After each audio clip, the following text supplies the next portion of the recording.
é a aula mais importante da técnica cirúrgica, porque é onde eu vou ensinar vocês a fazerem as suturas, as diéreses e a hemostasia, ou seja, tudo que precisa ser feito numa cirurgia, né? Mas, infelizmente, a gente tem esse problema aí, então a gente vai tentar assim. Aí, quando passar, né, esse problema e tudo mais, eu proponho para vocês fazerem, a gente tentar refazer essa aula, tá? Pelo menos na prática, beleza? Então, vamos lá, ó. Oi. Eu pratico em casa. Como você pratica? Você consegue ver o... Deixa eu ver, pera. Vídeo? Ah, show de bola. Isso mesmo. Show de bola. O que é isso aí? Isso aqui é um... Ai, como é que fala? Para simular a sutura mesmo. Mas aí, ele é de que? É de borracha? Silicone. Ah, entendi. Ah, não, ótimo, isso aí, perfeito.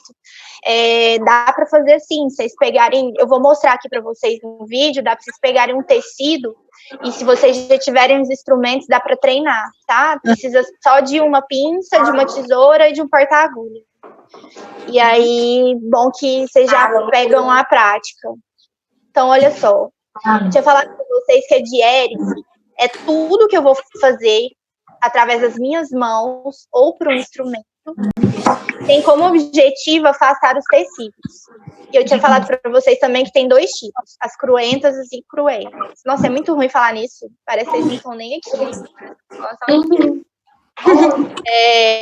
Então, a primeira que eu vou falar agora é a diérese cruenta. Então, a primeira tipo de diérese que a gente tem chama de curetagem, tá? Aí, nessa imagem, vocês estão vendo um coelho que estava com um abscesso periapical no dente. Então, foi feito aí uma incisão, e aí, através de uma cureta, eles retiraram esse material, ou seja, é uma forma de chegar no foco através do instrumento, ou seja, curetagem. Né? E nesse caso, ela é cruenta porque ela tem necessariamente perda de sangue, né? A gente precisa cessar aí vários tecidos para ter essa diérese. O segundo tipo é o debridamento ou desbridamento. Desbridamento é correto falar também, tá? Nessa imagem aí, é o gatinho, esse gatinho é lá do Praia Clube. Foi um paciente meu na residência, ele sofreu uma queimadura, a gente não sabe do que, e aí ele chegou com essas feridas todas expostas, a gente fez o debridamento. O que é isso? A gente limpou a ferida, a gente tirou as bordas, reavivou a ferida. Quando a gente pegou, estava todo necrosado, então nesses pontos de sangue aqui, a gente já tinha reavivado a ferida. Esse branco aí é pomada que a gente passou. Então, depois de Não, esse foi debridamento. Debridamento é você tirar através da tesoura todos os debris mesmo, né? Ou brida. E aí você tira através da tesoura, do bisturi, dá uma limpada na ferida, e aí depois de uma semana ele ficou assim, tá? Depois desse aí eu não tive mais resultado, porque ele sumiu lá no Praia Clube e ninguém viu ele mais. Mas vocês podem reparar que a diérese, não necessariamente eu preciso ter as 3 etapas na cirurgia, né? Somente com a diérese eu já consigo o resultado final que eu quero, né? Então, esse tipo de desbridamento vocês vão usar na maioria das feridas, tá? Sempre optem por desbridar feridas, principalmente feridas antigas, que vocês não têm noção do que foi, o que causou aquela ferida. A próximo tipo de diérese é uma escarificação. Essa escarificação a gente faz para provocar aderência, tá? Por exemplo, se eu quero fazer uma aderência do meu intestino na parede do meu abdômen, no peritônio, eu vou lá na serosa do intestino, faço pequenas incisões, e essas incisões vão provocar aderência mais tarde, tá? Tem a punção. Essa da punção aqui é para a gente tirar, não é lancetar abscesso, tá? A punção é uma entrada num tecido através de um catéter com o intuito de retirar líquidos ou gases. No caso desse vídeo aqui, é um paciente que chegou atropelado, ele tinha pneumotórax, ou seja, ele estava com o ar dentro dos pulmões, né, entre o espaço pleural, então o animal não conseguia respirar. Então, esse é um procedimento de emergência que a gente precisa tirar o ar desse tórax de uma forma bem rápida. Então, dá uma olhada aí, ó. A gente insere a agulha, olha a respiração do animal. Entre a costela, aqui entre a sexta e a sétima, tira o mandril e aprofunda o catéter, para que esse mandril não perfure o coração nem o pulmão. A gente entra com o catéter e esse ar que está lá dentro do tórax vai sair. Esse é um tipo de diérese. A gente pode falar que é tanto para tirar líquido quanto para tirar o ar também, né? Isso, tanto para líquido quanto para gases, mas a gente não pode confundir com lancetar, né? Que é para lancetar abscesso, por exemplo. Né? Punção é só um orifício através de um catéter, não é uma abertura, tá? Considerar como um dreno de tórax? Oi? Considerar como um dreno de tórax? É uma toracocentese. Dreno de tórax é permanente. A punção não. A punção a gente faz e tira, assim que a gente já tem o resultado, tá? O tórax, o dreno de tórax, mesmo que ele fique, sei lá, 4 horas, ele já é considerado permanente. A punção a gente faz rapidinho, é só manobra de emergência mesmo, tá? Ou, por exemplo, você tem um paciente que está com ascite, né, e você não sabe o que é aquele líquido, então você vai fazer uma punção para coletar o líquido, para ver que líquido que vem, se é sangue, se é pus e etc. Tá bom? Ok. O próximo é um tipo de diérese, então a gente pode fazer a exérese ou a ressecção, que no final das contas é a mesma coisa, ou seja, é tirar uma parte anatômica ou totalidade anatômica ou uma parte daquele animal, né? Então, a gente usa geralmente exérese para tecidos moles, por exemplo, tumores. Então eu vou fazer exérese de um tumor na cauda, vou fazer exérese de um tumor no subcutâneo. E a gente usa o termo ressecação para quando é tecido duro. Então, não sei se vocês já ouviram falar do termo de colossefalectomia, já ouviram? Que é a retirada da cabeça do colo e da cabeça do fêmur, para animais que têm displasia coxofemoral.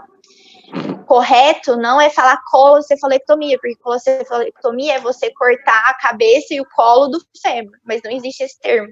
Então, se você vai tirar uma parte anatômica, que no caso é esse vídeo que eu vou mostrar para vocês, é uma ressecção. Então, o correto é falar ressecção da cabeça e colo femoral, certo? Então, aqui a gente tem a retirada. Ó. Esse aqui é a cabeça do fêmur, através de um osteótomo.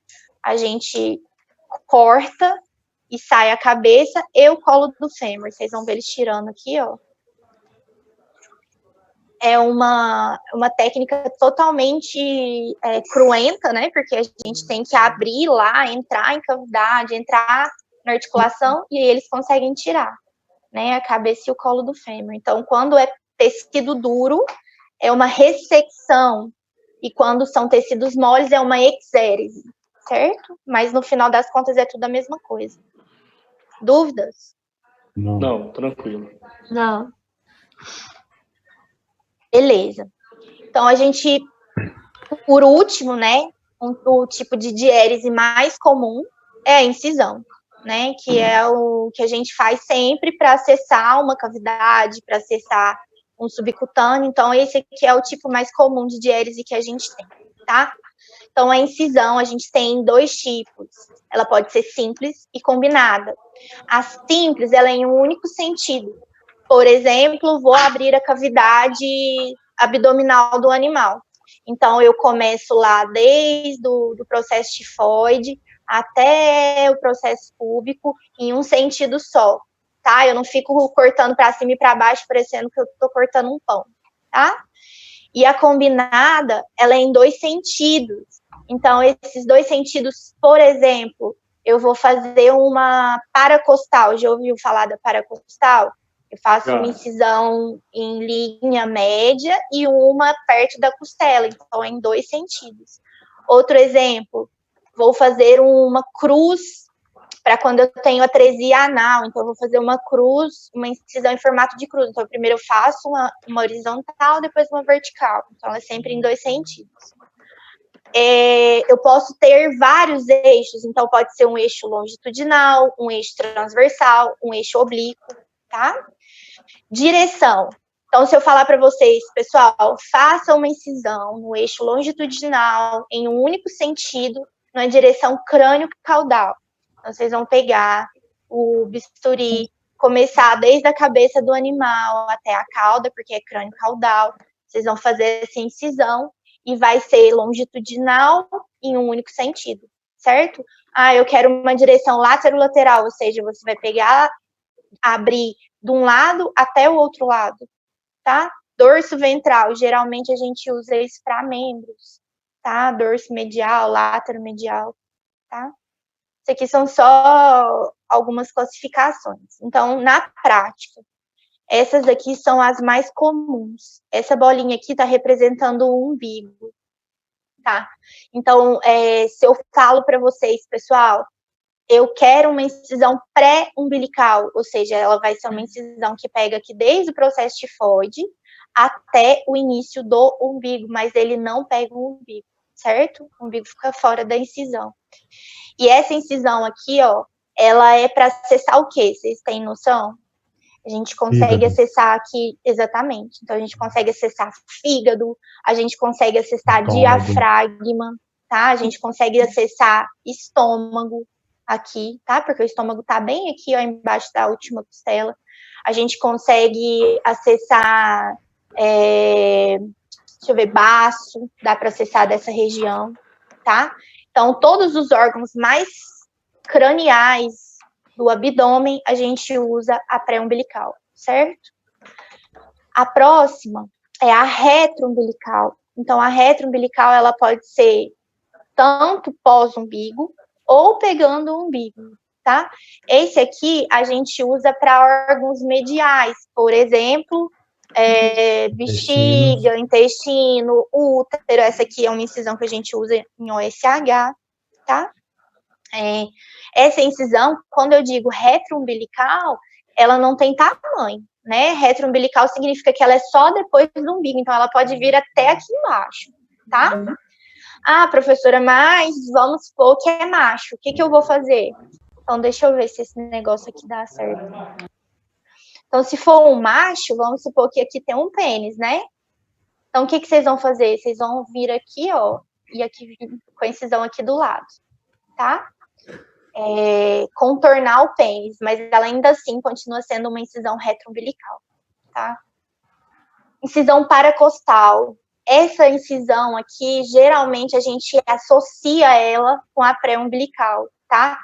Às vezes, em cães, é muito difícil a gente abrir cavidade torácica pelo externo, né? A gente, só nesses cães de peito chato, por exemplo, bulldog,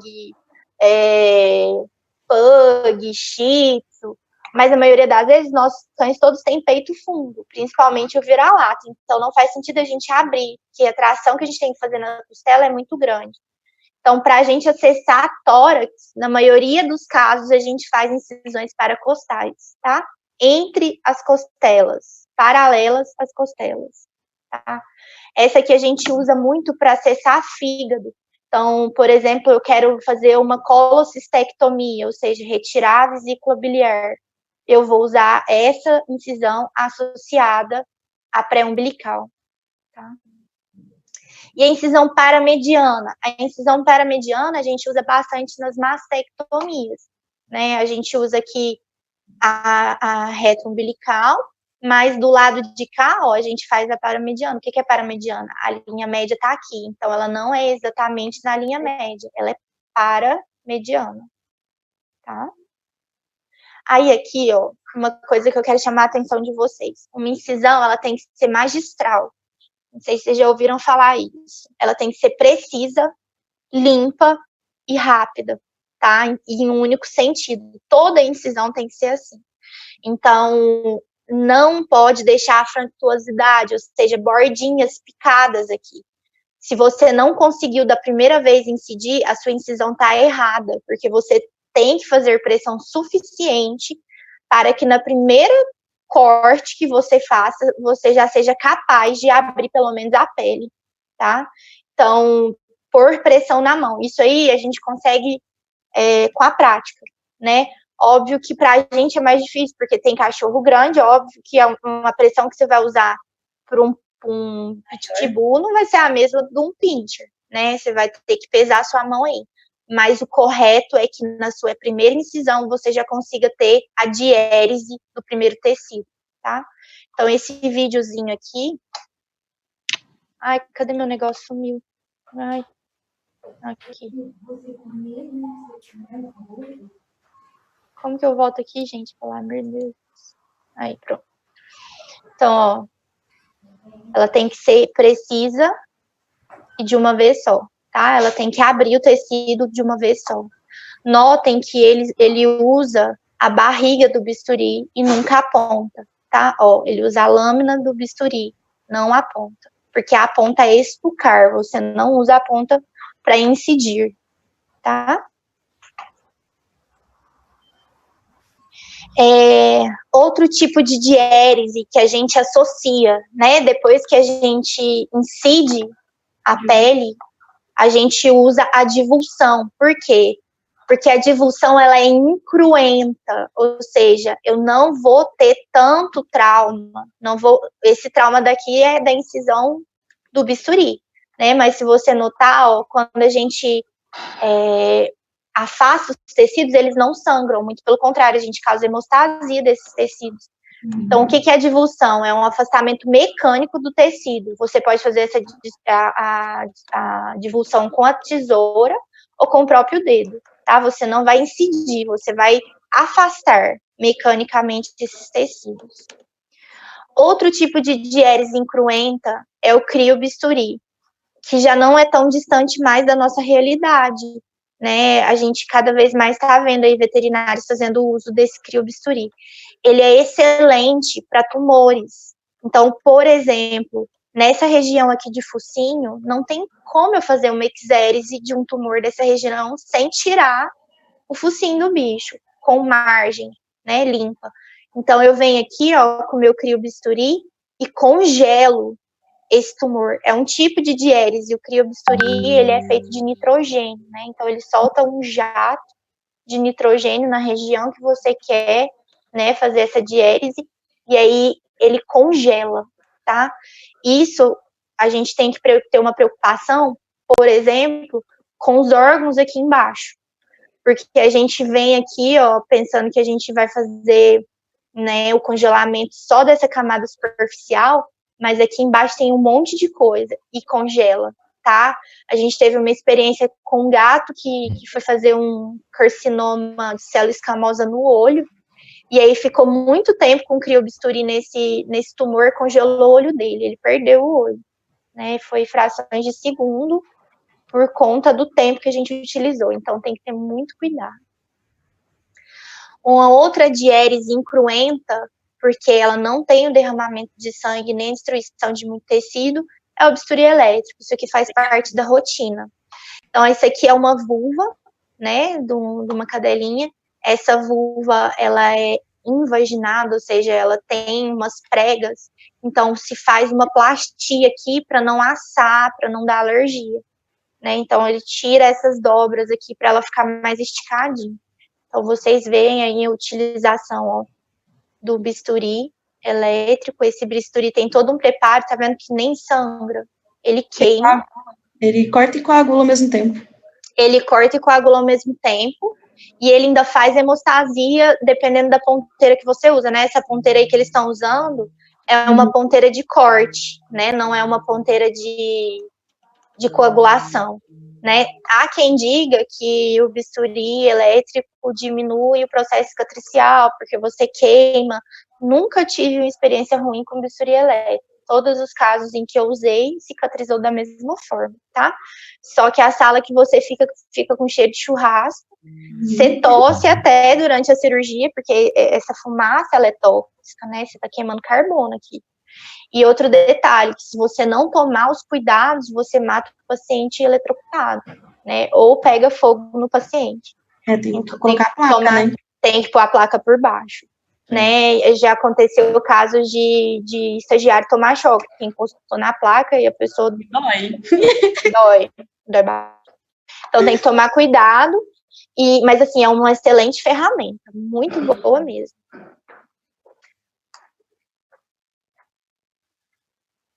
Até que pode, só que é muito diferente do manejo de um bisturi normal, né? Então, assim, você tem que ir com muito mais cautela.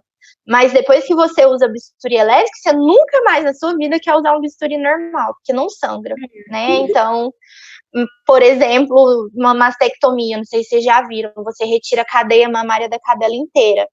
Se sangrasse toda a cirurgia desse jeito, a gente perderia muito sangue no animal. Então, a gente faz com bisturi elétrico que diminui.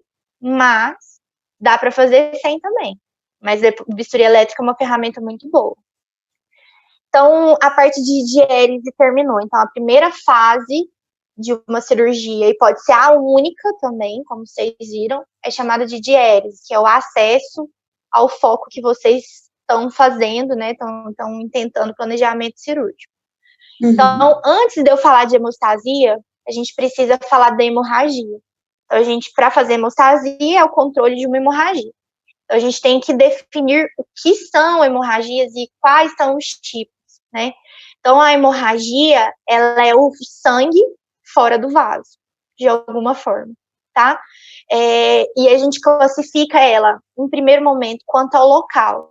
Então, a gente pode classificar como uma hemorragia externa, né? Ou seja, você está vendo o sangue, quanto uma hemorragia interna, ocorre no interior da cavidade. Você está sabendo que o animal tem uma hemorragia, mas você não está vendo esse sangue, porque esse sangue está sendo derramado, né, dentro da cavidade do animal. Por exemplo, como na ruptura do umbigo, cachorro é atropelado, né? O cachorro, ele sempre dá a bunda quando ele vai, né, ele vê um para-choque, ele vira de costas sempre. Então, o órgão que mais pega é o baço ou a pelve, né, que fratura. Nessa imagem aí que vocês estão vendo, foi um paciente meu que rompeu o fígado. Então, essa imagem aí foi só na hora que a gente incidiu o subcutâneo, já estava desse jeito, né? Depois que a gente incidiu a musculatura, ele perdeu muito sangue, infelizmente veio a óbito, a gente não conseguiu conter hemorragia no fígado. Então, o primeiro sinal que a gente vê de uma hemorragia interna, principalmente, porque a externa você está vendo que o animal está tendo hemorragia. Na interna, a gente vai ver as mucosas desse animal. Então, você levanta o lábio, a mucosa oral, a mucosa ocular, elas estão pálidas, no mínimo hipocoradas, né? Em alguns casos, perláceas. Junto a isso, ele tem um aumento da frequência respiratória, por quê? Porque ele está perdendo hemácia. É hemácia que oxigena o organismo. Então, se ele não tem hemácia no organismo, ele não vai conseguir oxigenar. Portanto, ele vai aumentar a respiração para tentar captar mais oxigênio, né? E diminuição da temperatura. Por quê? Porque o sangue que mantém essa temperatura corporal circulante. Então, se não tem sangue, ele perde a temperatura, tá? São sinais clássicos de uma hemorragia interna. E segundo a classificação, né, quanto ao vaso. Então, a gente tem alguns tipos de hemorragia. A mais grave é a arterial, né? Por quê? Porque é uma hemorragia rápida. Por que é uma hemorragia rápida? Porque a artéria, são vasos calibrosos e a artéria é o único vaso que tem pressão. A veia não tem pressão, né? Então, o sangue já sai com pressão. Então, a quantidade de sangue que sai de uma artéria é infinitamente maior do que a quantidade de sangue que sai de uma veia, certo? E o sangue arterial, além de tudo, é sangue oxigenado. Então, junto com a pressão, está saindo oxigênio do animal também, né? A gente também não pode esquecer do feedback positivo, né? Que também atua em cima, né? E quanto mais perde, exatamente, quanto mais perde sangue, mais o organismo vai tentar controlar isso e piora a situação, né? Por exemplo, a aorta, né? Se você tem uma hemorragia na aorta, você tem 5 minutos para tentar conter. Se você não contém, você já causou necrose de todos os órgãos ali abaixo do ponto da hemorragia, tá? Fígado, rim, por exemplo. Rim, quando você vai fazer uma cirurgia renal, você tem que clampear a artéria renal com aquelas pinças bulldogs lá que eu falei para vocês que são atraumáticas. E aí você clampeia essa artéria e você tem 15 minutos para fazer o serviço no rim, né? A partir de 15 minutos sem a artéria, o rim tá morto. Então, a artéria é realmente muito importante. Exatamente por isso que nas castrações, né, que a gente vê por aí, que a gente fala que perdeu o pedículo, que não é nem mais perder o pedículo, é perder o perdículo, porque perde mesmo. E são duas artérias muito calibrosas. São as artérias ovarianas, né? E lá embaixo a gente tem as artérias uterinas. Então, um sangramento de uma OSH leva a óbito, sim, né? Porque são artérias e são calibrosas. E aí, professora, mas o sistema de coagulação não funciona em artéria? Funciona. Mas não dá conta, né? A pressão é tão grande que destrói todos os coágulos e fibrinas daquela região e não coagula, tá? Lembrando, pessoal, que em cavidade torácica, independente se o sangramento é arterial, se o sangramento é venoso, se o sangramento é capilar, o sangue nunca coagula, tá? Sangue em cavidade torácica não coagula. Por quê? Porque na parede da cavidade torácica existe uma enzima que destrói todos os coágulos. Por quê? Porque se você forma coágulo na cavidade torácica, você causa um tamponamento, né? Você causa um tamponamento cardíaco. Então, é uma forma de o organismo defender, né? Então, para não formar um coágulo e permitir que esse pulmão expanda, não forma coágulo na cavidade torácica. Ele forma coágulo depois do sangue fora, em contato com o oxigênio, né? Mas enquanto esse sangue está dentro da cavidade, ele não forma coágulo. Então, por isso que alguns livros de emergência falam que quando existe uma hemorragia torácica, nós não devemos drenar o sangue completamente. Por quê? Porque o sangue, ele serve de coágulo, mesmo que ele não coagule. Então, se a gente tira esse sangue, a gente permite que os vasos estejam livres para sangrar mais, tá? Justamente pelo fato de que o sangue não vai coagular. Outro tipo de hemorragia venosa. Ela é muito mais lenta e o sangue é escuro. Você vê nitidamente numa cirurgia o que o sangue que vem de veia e o sangue que vem de artéria. É nítido. O sangue que vem de veia é muito mais escuro, ele é quase preto. E o sangue de artéria é bem vermelho, tá? É vermelho vivo. Bem vermelho, isso. E aí, a hemorragia mais perigosa que tem é a de capilar. Porque, apesar de ser pequenininho, ele sangra em lençol. Então, às vezes, você acha que tá tudo bem e deixa o sangramento e fecha o animal. Só que esse capilar fica lá, sangrando. Acha que vai estancar sozinho. Acha que vai estancar sozinho por conta de sangramento no lençol, né? Isso é pouco comum, geralmente acontece em animais que têm distúrbio de coagulação, mas acontece. Aí eles ficam minando, assim, o sangue parecendo umas bolinhas. E aí, no final das contas, ele vira um lençol e você fica com dificuldade de saber de onde está vindo esse sangramento. Então, se você está em frente a uma cirurgia, está sangrando e você não sabe de onde está vindo o sangue, muito provavelmente é de capilar, tá? Então, a hemostasia. A hemostasia é o segundo passo, né, das fases da técnica cirúrgica. E aí a gente permite, né, a gente previne ou impede a hemorragia, sendo temporária ou definitiva, tá? Temporária, por exemplo, nesse caso que eu falei para vocês do rim, eu preciso mexer no rim. Se eu mexer no rim com a artéria sem a hemostasia, eu não vou ver nada nesse rim, vai ser sangue para tudo quanto é lado. Então, eu preciso primeiro fazer a hemostasia da artéria, para depois eu mexer nesse rim.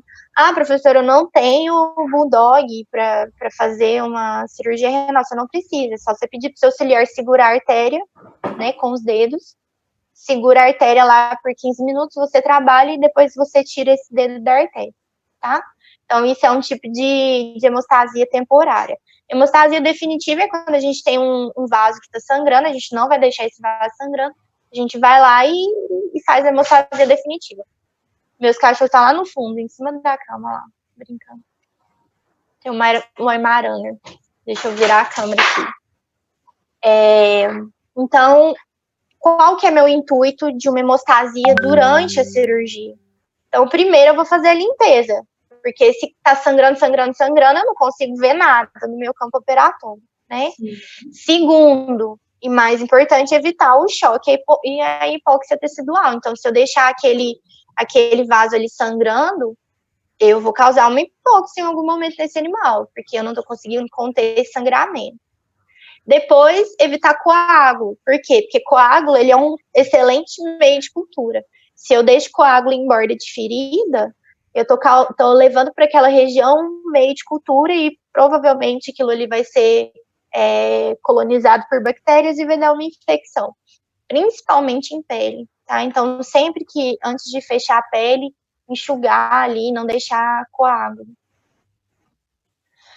Então, primeira hemostasia que a gente tem, que é a preventiva, né? Aqui a gente tem dois tipos, o torniquete e o garrote. O torniquete, ele é um meio fixo, ou seja, eu uso coisas fixas, por exemplo, uma compressa e um pedaço de madeira, onde eu faço a torção e colabo esse vaso, né? Para dar tempo da pessoa chegar a um atendimento, né?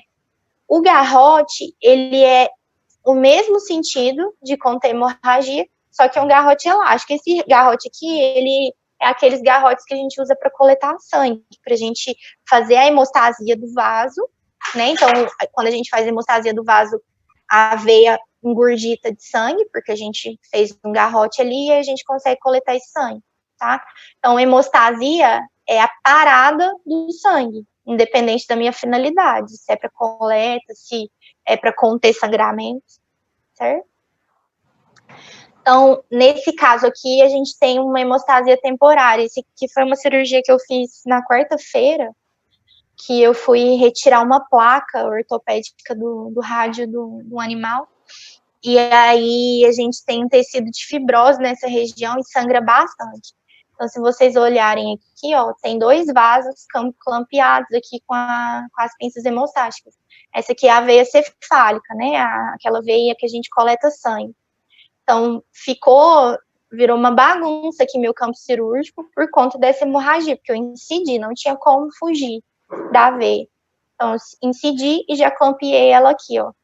Depois, se ela continuar sangrando, eu venho aqui e faço uma ligadura definitiva. Se não, eu tiro essa hemostática e ela já, por si só, já colaba e não sangra mais. Hemostasia definitiva. Então, primeiro, essa definitiva vai ficar. Você não vai tirar em momento nenhum, até porque você causa uma lesão no vaso, então depois que você liga, você não consegue voltar mais o tecido ao que era antes, você destrói aquele vaso. Então, o primeiro tipo é uma ligadura simples. Então, aqui tem um vaso, e aí você vem aqui e dá um nó nesse vaso. E esse nó fica lá para sempre, tá?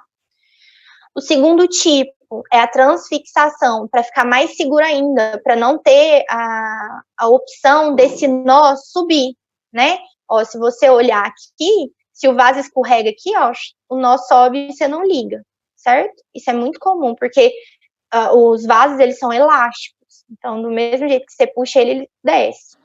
Então, esse método de transfixação, você atravessa o vaso com a agulha, e aí depois você dá um nó nele. Isso aqui impede do vaso sair. Uma dúvida aqui, Nayara. Oi. Nós dois. Isso aí é usado geralmente para amputação de membros, né? Transfixação? Sim, não, assim, as definitivas. Não, para qualquer vaso de qualquer cirurgia que seja um vaso calibroso. Para qualquer cirurgia. No momento, sim.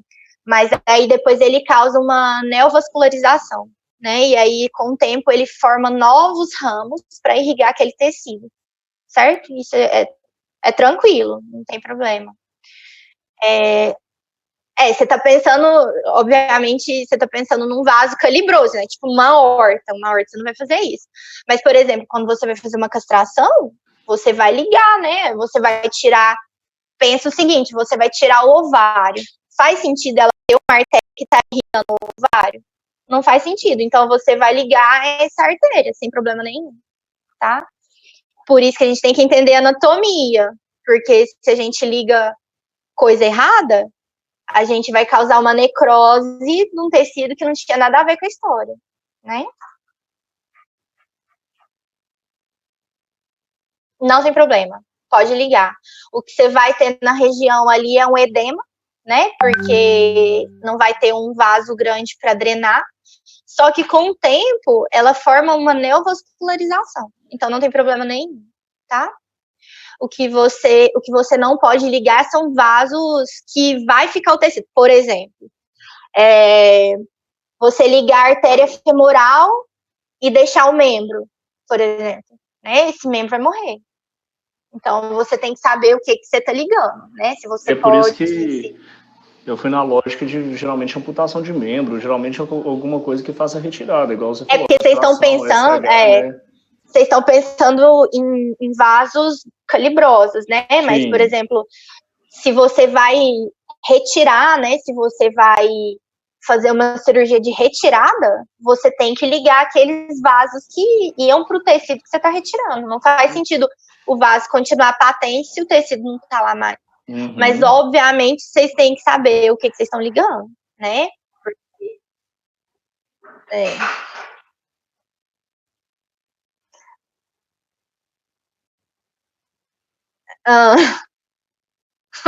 Nua, 50 slides atrás.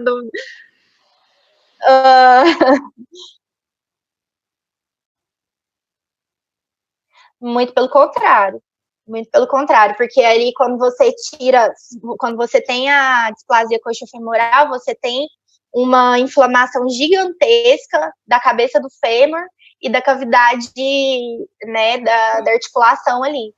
Então, quando você tira a cabeça do fêmur, você tira aquele estímulo, né? Você tirou aquele estímulo, você forma uma pseudoarticulação, ou seja, ele vai ter uma nova articulação sem o osso.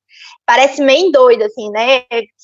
Que não ande, mas anda e anda bem melhor. Bem melhor. É uma técnica antiga, né? Que é bem bruta, né? Porque você tá tirando a cabeça do fêmur do animal, mas funciona super bem. Hoje em dia, a gente tem alternativas, né, que são os implantes da cabeça femoral, só que cada implante gira em torno de 20, 30 mil reais. Então, pra gente, ainda é meio utopia. Oi. Nesse caso aí, quando você retira a cabeça do fêmur, qual que é o prejuízo pro animal em si?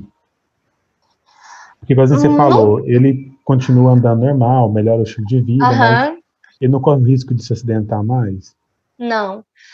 Você não vai fazer uma retirada da cabeça do fêmur sem necessidade, né? Assim, se você está se propondo a esse procedimento, é porque existe uma degeneração articular muito grande, né? A displasia coxofemoral dói pra caramba, dói demais. Então, quando você tira a cabeça do fêmur, você dá um conforto extremo para esse animal. Vai causar prejuízo? Vai, porque ele vai jogar o peso muito provavelmente para outro membro, mas a qualidade de vida que ele tem depois de uma cirurgia dessa é infinitamente melhor do que se ele ficar com a cabeça do fêmur, tá? Entendi. A princípio é muito doido, né, a gente imaginar que tirando a cabeça do fêmur não vai causar um prejuízo para o animal.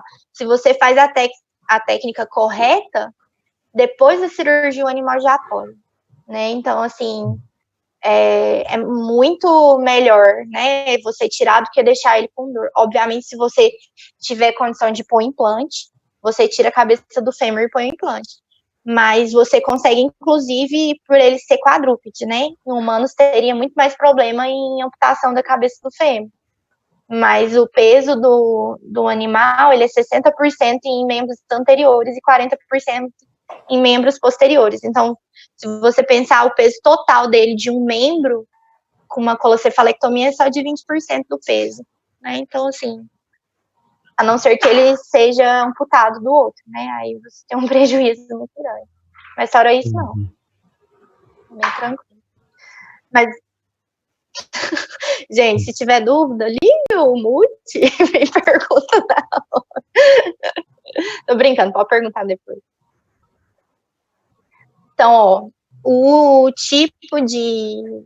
outro tipo, né, de hemostasia definitiva é uma hemostasia física, que é a torção e a tração. Você pega o vaso, puxa ele para cima e torce, né? Você vai causar o estiramento das fibras e aí ele por si só colaba. Isso é muito legal de fazer em vaso pequenininho. Por exemplo, que você não consegue um fio suficientemente fino para você ligar aquele vaso. Então, você vai lá, pinça ele, puxa e torce, e dá super certo, tá? Mas aí tem que ser só o vaso, não pode pegar o tecido todo ali em volta. Aí aqui é um exemplo, né, de eletrocoagulação com bisturi elétrico. Se vocês verem, eu queria que tivesse cheiro, né, o vídeo, porque realmente é um cheiro de churrasco. E aí você olha lá, ó, ele chega aqui, olha essa região e olha essa que ele está cauterizando a diferença. Então vai em pontinhos ali. E outro detalhe, se você não enxuga o sangue antes de fazer a coagulação, ele não coagula, ele só cozinha o sangue, né? Então você tá ali, não é para cozinhar o sangue, você tá ali para fazer a cauterização do vaso. Então você tem que fazer aonde não sangra, tá? Olha o tanto de bolha que faz. É chifre queimado, nem churrasco é. Fede muito. E você tosse, porque essa fumaça aqui, você aspira ela e ela é bem forte mesmo. E muito.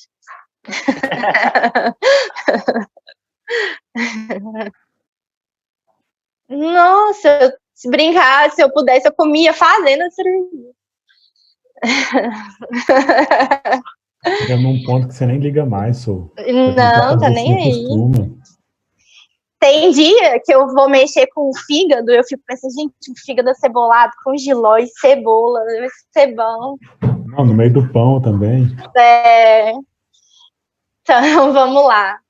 Hemostasia, agora a gente está falando da hemostasia definitiva, né, e química. Então, a gente tem algumas opções. A primeira opção são os constritores, né? Então, o que são os constritores? Por exemplo, a adrenalina. A adrenalina, ela age como um vasoconstritor. E aí, por exemplo, você tem um sangramentozinho ali de capilar, você joga ali a adrenalina, pressiona por alguns minutinhos, pronto, né? Você causa uma vasoconstrição.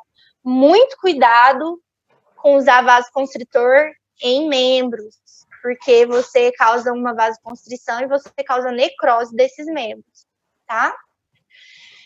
O iodo puro queima, né? Então, se você tem lá, depois que você fez a cirurgia, tem um pedacinho ali de pele que tá sangrando, você pode ir lá com uma gotinha de iodo, joga em cima que ele cauteriza, tá? Vitamina K. Você tá com uma hemorragia ativa interna durante a cirurgia, vem o estagiário e fala, não, faz vitamina K. Não adianta, porque a vitamina K ela é preventiva, ela tem efeito em 7 dias, né? Não é rápido. Então, a vitamina K, se você tem uma cirurgia que você sabe que vai sangrar muito, você pode prescrever para te auxiliar, tá? Um detalhe que eu não coloquei aqui nos slides, mas que eu, pelo menos, uso muito, são as colas cirúrgicas, né? Que são cianoacrilatos. Cianoacrilato é a mesma coisa do Bonder, né? O Bonder, cola Bonder, foi desenvolvida para cirurgia mesmo. Só que aí tem um composto lá que é tóxico e aí eles resolveram não utilizar mais. Mas tem algumas colas que já são preparadas sem esse composto e você pode usar tranquilamente. Então, por exemplo, em cirurgias hepáticas que você não tem como suturar e tá sangrando, você vem com a cola e joga em cima e dá super certo, tá? Cola bem e não sangra mais, tá? Então, chama cianoacrilato. Quem for tentar a prova de residência aí, o pessoal que faz as provas adoram falar de cianoacrilato. E por último, a síntese. A síntese são todas as manobras que vocês vão restabelecer tudo que vocês incidiram, né? Você não vai entregar o animal aberto, você tem que entregar o animal do jeito que você recebeu ele. Então, o que a gente tem que levar em consideração para que nossa síntese seja bem sucedida? Primeira coisa, a antisepsia e asepsia, né? Do animal, das suas mãos, dos seus instrumentos, dos fios que vocês usam, né? A hemostasia perfeita, justamente por aquilo que eu falei, de coágulo ficar ali, e esse coágulo é uma fonte de contaminação bacteriana. Abolição do espaço morto, vocês já ouviram falar disso? A abolição do espaço morto é que entre, né? Lembra que quando você entra, você divulsiona. Então, esses tecidos, eles não estão ali mais, o que estava ali não está lá mais. Então, você tem que, entre, por exemplo, a musculatura e a pele, tinha um tecido que você divulsionou e agora ele não existe mais. Então, você tem que refazer esse tecido para que não fique um espaço, porque esse espaço ele vai acumular líquidos, tá? Tudo no corpo que tem espaço depois de um procedimento cirúrgico, ele sofre um processo inflamatório e ele vai acumular líquidos. E líquidos para cicatrização não dá certo. Então, obrigatoriamente, você sempre tem que abolir espaço morto. É justamente para não deixar espaço ali sobrando, para que esses líquidos eles fiquem ali, infeccionem a sua cicatrização. Então, as bordas das feridas têm que ser limpa e regular. Quando eu digo limpa, não é porque ela tem que estar com asepsia, não. Eu digo que ela tem que estar, por exemplo, você está mexendo numa ferida e é uma ferida antiga. Então, essa borda dessa ferida, ela tem que estar sem casca, tem que estar sem pelo, né? Tem que estar sem fibrose, tem que estar limpa e tem que estar regular. Se você tiver uma borda toda serrilhada, você não consegue uma cicatrização. Tem que ter ausência de tecido de corpo estranho, por exemplo, tem um espinho ali, né? E aí você vai dar um pontinho em cima desse espinho. Seu ponto vai abrir no outro dia, porque tem um corpo estranho ali. Posição anatômica correta, ou seja, você tem que saber onde passa vaso, para você fazer uma incisão onde não pegue vaso, por exemplo, né? Em estômago, você tem um lugar certo para incidir. Se você pega um vaso gástrico, você necrosa o estômago todo, né? Então, a gente tem que saber onde que a gente está. Tração moderada dos nós. Se você faz um nó muito frouxo, não cicatriza. Se você faz um nó muito apertado, você impede que o vaso sanguíneo ali se desenvolva e irrigue esse tecido. Então, esse tecido necrosa, né? E aí, por consequência, os seus pontos abrem todos. E aí, por fim, a escolha correta do material e dos fios. Existe fio para cada local do corpo, então você não vai usar fio que é usado em cavidade para a pele, por exemplo, certo? Então, a gente tem 3 tipos de intenção para fechar, para fazer a síntese. Então, o primeiro é a primeira intenção, ou seja, isso aqui é um procedimento cirúrgico comum. Você causa uma incisão limpa, com as bordas todas regulares, a cirurgia limpa. Você vem aqui com o fio, né, de sutura, você sutura, causa uma união, restabelece, né, esse tecido da forma como ele era, e ele fica com uma linha capilar sem cicatriz, certo? Não tem filtração de tecido de conectivo aqui no meio. Então, todo procedimento cirúrgico, você deve fechá-lo por primeira intenção. Se você abriu, você fecha, tá? Então, aqui é um exemplo de uma cirurgia de primeira intenção. Essa é uma paciente minha. Eu tive que tirar tumor dela e tive que fazer uma reconstrutiva. Eu tive que puxar a pele do joelho para jogar para cá para fechar o buraco, né? Então, ó, eu fiz uma incisão aqui, aqui, aqui e aqui. Então, vocês podem notar que eu fiquei muito tempo suturando aqui, ó. Então, tudo isso aqui é uma cirurgia de primeira intenção. Se eu abrir, eu fechei de forma limpa. A síntese de segunda intenção, ou intenção secundária, ele tem uma contração e depois uma epitelização, ou seja, são feridas abertas que não são causadas por uma incisão limpa. Então, aqui é uma ferida com uma grande perda de tecido, inclusive de derme, epiderme. E aí ele vai ser reestabelecido por uma granulação, e depois o epitélio vai crescer sobre a cicatriz. Esse tecido, na maioria das vezes, ele perde a característica do tecido antigo, e aí ele vai voltar a ser um tecido de cicatriz aqui, então sem função nenhuma, tá? Geralmente, toda cicatriz de segunda intenção perde, aí fica aquelas cicatrizes lá, de queloide, aquele tipo de cicatriz. Então, esse aqui foi um caso que a gente fez. Esse animal, ele tinha um tumor gravíssimo nessa região. A gente fez uma cirurgia para retirada do tumor. Essa cirurgia, por conta de falta de irrigação, abriu, e aí a gente ficou com uma ferida em quase todo o animal, né? E aí a gente não tinha como fechar essa ferida, não tinha pele. Se eu trouxesse essa pele para cá, esse animal ia ficar tão apertado que ele não respirava, né? O pulmãozinho dele tá aqui. Então a gente resolveu tratar a ferida como segunda intenção. A ferida, ela ficou limpa, tá vendo? Todos os momentos a ferida tá limpa, não tem secreção, todos os dias eram feitos curativos, mas isso aqui demorou 3 meses para chegar nessa cicatriz aqui. E se vocês notarem, o tecido que se formou aqui, ó, em alguns casos nem pelo não tem mais.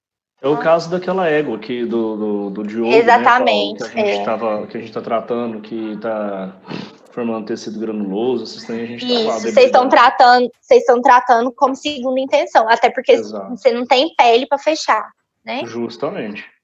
Esse aqui é a terceira intenção. Tem gente que não usa a terceira intenção, mas eu acho legal o significado da terceira intenção. Por quê? Porque inicialmente é uma ferida contaminada, que você trata essa ferida, deixa essa ferida limpa, e depois que você tem uma ferida limpa viável, você pode fechar ela tranquilamente, certo? E aí você tem uma cicatrização primária aqui, tá? Você fica com uma cicatriz, mas você não fica com uma cicatriz grande, igual numa segunda intenção. Então, você trata a ferida primeiro, e aí ela vai te dar a condição de depois você fechar. Um exemplo é uma mordida, né? A mordida, vamos supor, lacera um tecido, você não vai fechar esse tecido porque ele tem um monte de contaminante da boca do animal. Então, você trata essa ferida, depois de um tempo você fecha ela tranquilamente. Tá? Aqui é um exemplo. Essa cachorrinha aqui, ela era da APA e ela ficou presa, a cabeça dela ficou presa na gaiola dos outros cães lá. E eles morderam a cabeça dela inteirinha, ó. Tá toda cheia de mordida e ela perdeu esse tampo aqui da cabeça, inclusive musculatura. Pra gente deixar a ferida nesse estágio aqui, demorou mais ou menos umas 2 semanas, a ferida limpa. A gente fez esses furos aqui, ó, para que o tecido de granulação consiga aderir no crânio, para crescer aqui em cima, tá? Então, depois que a gente tinha uma ferida limpa, que a gente conseguia fechar, a gente fez uma cirurgia reconstrutiva, a gente tirou pele lá da região do pescoço e trouxe para frente, para tampar o crânio desse animal. Outro exemplo, esse aqui é o Antônio. Esse gato eu atendi no final do mês passado. Ele voltou para casa com essa ferida aqui. E aí ele veio, a gente lancetou, aqui vocês veem, tá pingando aqui, ó, pus. Aí eu abri, tratei a ferida por uns 4, 5 dias, lancetei, então vocês veem que aqui tem um furinho que eu fiz, lancetei, limpei, lavei. Depois que eu tinha uma ferida limpa, eu levei ele para a mesa de cirurgia, debridei, tirei toda a pele necrosada, reavivei a ferida, tanto que tá sangrando, depois eu fechei e pus um dreno, né? Então, isso aqui é uma terceira intenção, era uma ferida, eu limpei, depois eu fechei.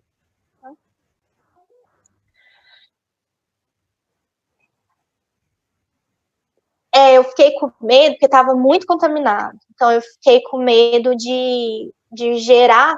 Então, o que eu fazia? Todo dia, eu vinha aqui com uma seringa de solução fisiológica, injetava aqui e saía aqui, ó. Então, todo esse líquido passava dentro da ferida e depois saía. Depois de 3 dias, eu tirei esse dreno e cicatrizou normalmente.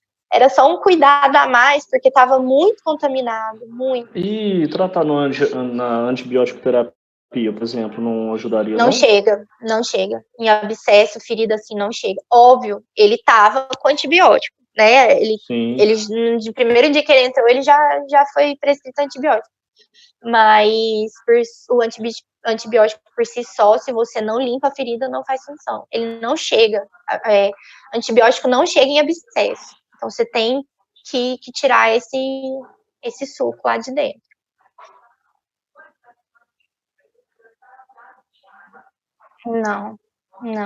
Não, porque você vai matar o tecido, você não vai ter uma cicatrização, né? Aí você vai tratar por segunda intenção, né? Aí vai ficar aquele processo cicatricial ali muito grande. Se você for fechar por uma ferida desse tamanho, em gato, que a cicatrização de gato é péssima, pele de gato é horrível. Você vai fazer uma cicatrização, isso aqui vai demorar no mínimo 3 meses para cicatrizar.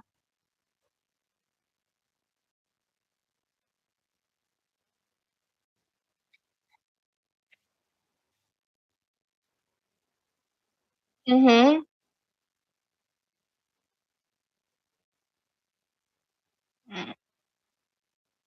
Uhum.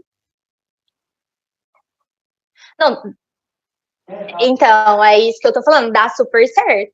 Só que você tem que ter tempo, você tem que ter paciência, porque demora, né? Então, assim, se você puder aliviar. E outra, né, gente, é gato. Gato é horrível de ficar manuseando, você fica limpando ferida de gato o tempo todo. Então, eu acho melhor, se você tiver a opção de já fechar, fecha. Tá? Eu acho que é menos sofrimento pro gato, para você, pro tutor, né? Vocês são veterinários, mas imagina uma pessoa leiga que tem nojo, a maioria das pessoas tem medo de sangue, tem nojo, não vai conseguir fazer tem dor, não vai conseguir, né? Então, vamos lá. Os fios. Então, os fios, a escolha dos fios são extremamente importantes. Hoje eu fiz uma cirurgia de emergência, o rapaz fechou a cachorra com fio de anzol de pesca. Nossa, e aí eu tive que entender o que ele tinha feito, e aí depois que eu vi que eu fui puxando, que os fios são de pesca. Enfim. A gente tem 2 tipos, que são os orgânicos e são os inorgânicos. Os orgânicos, eles vêm de alguma fonte viva, né? Natural. E os inorgânicos são sintéticos. Então, como exemplo de orgânico, a gente tem os fios absorvíveis e os inabsorvíveis, ou seja, os absorvíveis, seu corpo, ou o corpo do animal, ele digere esse fio e absorve, ou seja, esse fio não vai ficar lá para sempre. Os inabsorvíveis, não, eles ficam lá para sempre, são orgânicos.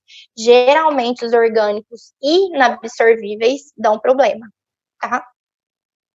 Então, como exemplo de um orgânico absorvível, a gente tem o catigu. O catigu, eu vou falar mais para frente para vocês, ele era a primeira escolha na Primeira Guerra, Segunda Guerra Mundial, que a gente não tinha muita opção, tá? Mas hoje, infelizmente, existem veterinários que ainda usam ele. O inabsorvível, a gente tem, que é a seda, né? Que vem da fonte viva, e o algodão, que é uma fonte vegetal. Os dois são orgânicos, porém, o organismo não consegue digerir e absorver esse fio. Os inorgânicos, temos também os absorvíveis e os inabsorvíveis. Então, os inorgânicos sintéticos absorvíveis são esses nomes aqui, esses nomes são comerciais. Eu vou falar para vocês o nome composto do fio. E os inabsorvíveis são o nylon, poliéster, polipropileno, tá? Então, a gente vai estudar cada um deles agora. Lembrando que todo fio de sutura, independente se ele é absorvível, se ele não é, se ele é orgânico, se ele é inorgânico, independente, ele é um corpo estranho num tecido vivo, tá? Então, ele, de algum modo, causa uma reação, seja baixa ou seja alta. Para você diminuir essa reação do organismo ao fio, você deve utilizar o fio mais fino possível. Óbvio que você não vai utilizar o fio 3,0 num fila de 40 quilos, mas você tem que ponderar para que você use esse fio o mais fino possível para o animal que você tá operando. Então, quanto maior a regra geral, essa regra aqui, ó, só não se aplica ao fio de algodão tá? Em regras de tamanho. Mas quanto maior a numeração do fio, maior o diâmetro, e o diâmetro está relacionado com a resistência. Então, por exemplo, quanto mais grosso o fio, mais resistente. E quanto mais cromado, mais tempo de absorção, tá? Menor tempo de absorção. Então, a gente não usa fio absorvível para sutura externa. Por quê? Porque esse fio, ele tá ali em contato com o meio externo o tempo todo. Você pode passar água, o animal lambe e tudo mais. Então, o fio absorvível que sai, geralmente não é utilizado para a pele, por exemplo. A gente tem 2 tipos de fio, o monofilamentado e o multifilamentado. O monofilamentado, ele é um segmento único, sem tranças aqui. E o multifilamentado são várias fibras, tá? Isso tem muito a ver com a propriedade física. E isso aqui é importantíssimo vocês saberem, porque isso aqui eu cobro em prova. Não é por isso também que é importante, não, porque é importante mesmo.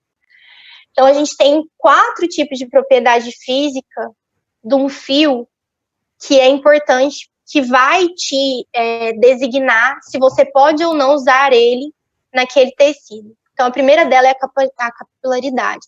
A capilaridade é a capacidade que o fio tem de absorver líquido. Então, por exemplo, se você está com uma cirurgia contaminadíssima, cheia de pus, você vai fechar com um fio com alta capilaridade, ou seja, com um fio que vai absorver líquido? Não vai, porque dentro desse líquido vai bactéria junto, vai ficar preso no fio, tá? Fios com memória. Então, o que é a memória? É a tendência do fio voltar à forma original. Então, por exemplo, o fio que tem muita memória, você dá um nó nesse fio e ele tende a desatar o nó, porque ele quer voltar à forma original dele.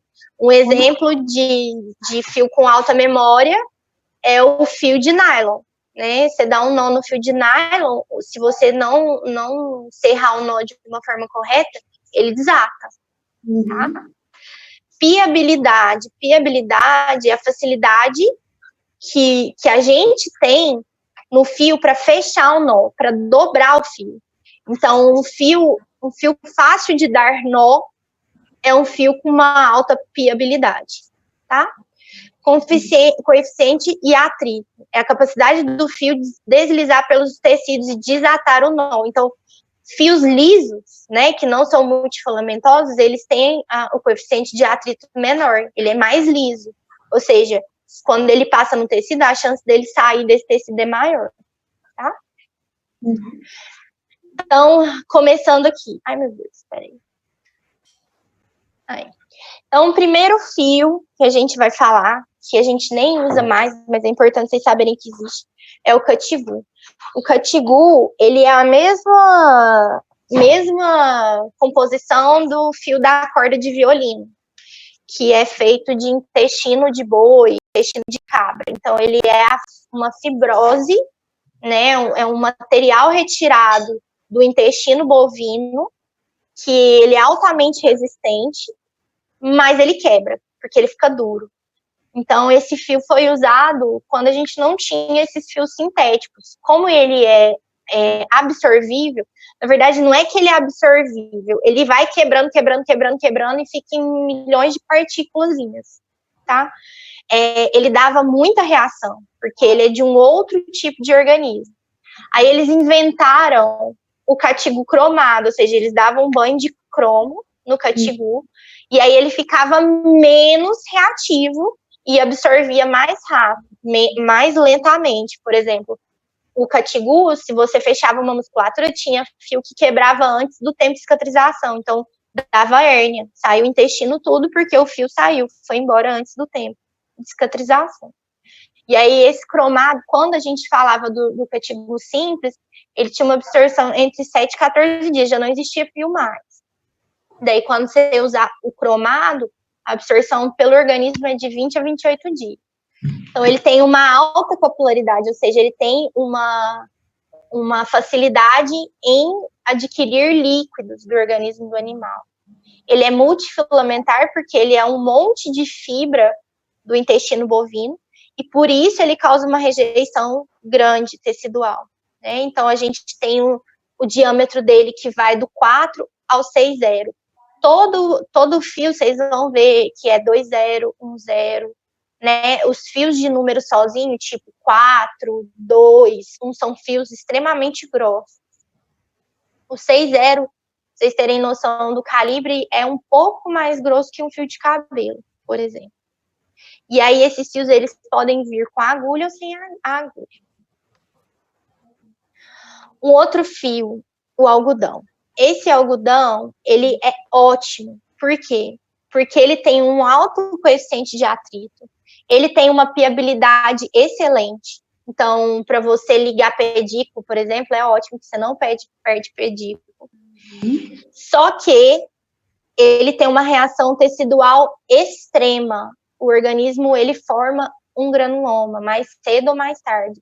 A gente já pegou casos na faculdade de animais que foram castrados com fio de algodão, deu uma fístula e a gente tirou o fio de algodão nas costas do cachorro. Ele vai formando um túnel com um processo de granulação até chegar na pele.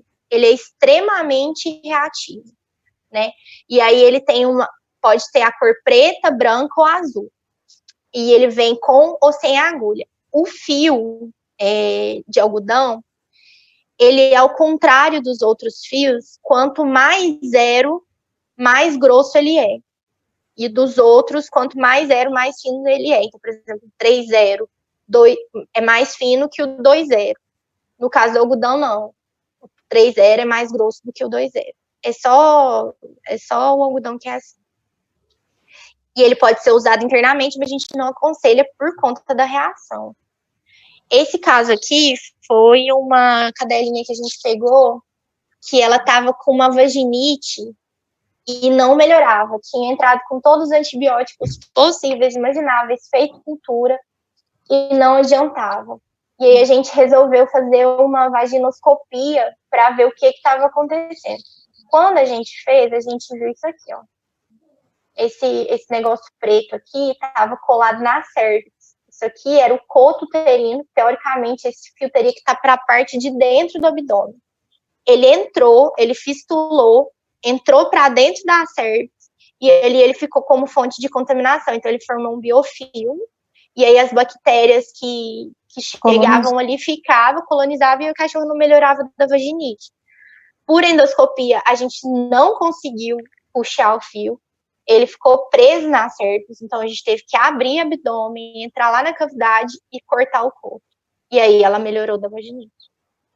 Então tem que ter muito cuidado. O próximo aqui é o Vicryl. Então ele é um fio absorvível, inorgânico, ele é sintético. Ele é feito de poligalactina, né? Galactina não, é galactina. 910. Então, ele é inerte, ou seja, ele não causa reação no animal, extremamente resistente, e ele é absorvível. Então, você pode usar ele, que depois de 60 a 90 dias, você não encontra esse fio mais no organismo do animal. Uhum. Com 21 dias, você tem perda de 50% da força têxtil dele. Mas 21 dias é o tempo necessário para você ter pelo menos o início de processo cicatricial de uma fibrose. Então, é o tempo suficiente dele fazer o papel dele, tá? Para os fios absorvíveis, o que segura a sua cirurgia, né, depois para fechar, não é o fio, é a fibrose que causa nesse tecido. Então, o fio, ele tem que ficar ali só até o ponto de causar essa fibrose, depois você pode tirar. Esse aqui, ó, é o ácido poliglicólico. Ele é inorgânico, ele é absorvível e multifilamentar. Qual que é a diferença dele com o Vicryl? A diferença é que o Vicryl, ele demora mais um pouquinho para ser absorvido. Ó. Em 21 dias, ele perde 50%. O Dexon, que é o poliglicólico, ele demora 14 dias, ou seja, o organismo absorve ele mais rápido, tá? Outro detalhe, em locais em que há contaminação, por exemplo, uma peritonite, um músculo contaminado, não usem fio absorvível. Por quê? Porque o processo inflamatório digere esse fio numa velocidade muito maior. Então, você vai perder esse fio em 2 dias, certo? Então, em locais contaminados, não usem fio absorvível, certo? Agora a gente vai falar dos não absorvíveis, os sintéticos. Então, o primeiro que a gente tem aqui é o aço, tá? A gente usa geralmente para osso, tá? A gente não fecha a musculatura com fio de aço, por exemplo. Então, ele é um fio monofilamentoso.